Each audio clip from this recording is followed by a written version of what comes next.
شیخ عبدالقادر جیلانی رحمه الله یو پیرا ځنګل ته تللی او دا واقعه په دې لپاره بیانو چې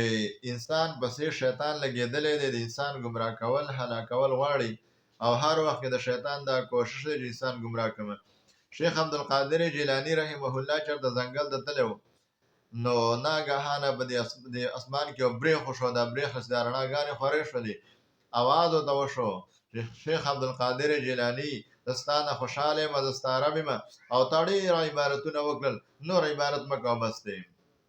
دا قسم موږ او تاسو ته اواز وشي نو څومره انسان خوشحالېږي چې دا خو سم کار وشو خیر څه او ما ته اواز وشو او زه به اوس جنتي یم. شیخ عبدالقادر جیلاني ورته وویل چې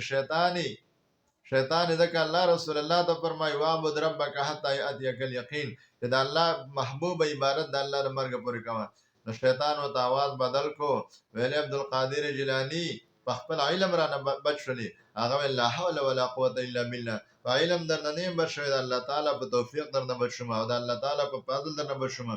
محترمو سوچ وکړئ دې خبرې ته،